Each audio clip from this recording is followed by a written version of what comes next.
আসসালামু আলাইকুম। মায়া Bangla video YouTube চ্যানেলের পক্ষ থেকে সকলকে অভিনন্দন। আশা করি সকলে ভালো আছেন। তো আজকে আপনাদের মাঝে আবারও চলে আসলাম আরেকটি নতুন ভিডিও নিয়ে। আর এই ভিডিওতে আপনারা দেখতে পাচ্ছেন আমি যে 100 পিস দেশি মুরগির বাচ্চা ব্রুডিংয়ে রাখছি। আর এই বাচ্চাগুলো কত সুন্দর, ঝরঝরা এবং সবগুলো বাচ্চাই কিন্তু সুস্থ।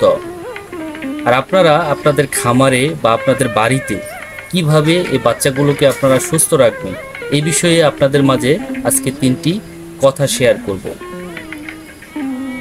তো সর্বপ্রথম যে বিষয়টি হচ্ছে, আপনারা যখন আপনাদের বাড়িতে যখন ব্রুডিং করবেন বাচ্চা, বা হ্যাচারি থেকে কিনে করতে পারেন, অথবা আপনারা আপনাদের বাড়ির যে মুরগি আছে ওই মুরগি দিয়ে ওই ডিম থেকে আপনারা বাচ্চাগুলো যখন ফোটাবেন, অতি ফার্স্টে 24 ঘন্টার ভিতরে আপনারা কোনো খাবার দিবেন না, শুধু ভিটামিন সিটা আপনারা ব্যবহার করবেন।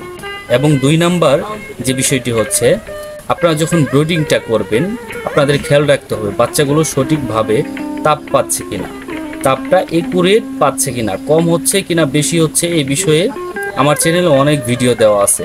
অবশ্যই আপনারা তাপটা 35 থেকে 37 ডিগ্রি সেলসিয়াসের ভিতরে আপনারা রাখার জন্য চেষ্টা করবেন ব্রুডিংয়ে, সম্পূর্ণ ব্রুডিংয়ে যাতে একুরেট তাপটা থাকে। এবং 3 নম্বর যে বিষয়টি হচ্ছে, আপনারা অবশ্যই বাজারে যে পোলট্রি ফিডগুলো পাওয়া যায় এই ফিডগুলো আপনারা ব্যবহার করবেন। কোনো চাউলের খুদ বা ধান বা ভুসি এ ধরনের কোনো খাবার আপনারা ব্যবহার করবেন না, তাহলে আপনাদের বাচ্চাগুলো সুস্থ থাকবে, সুন্দর থাকবে।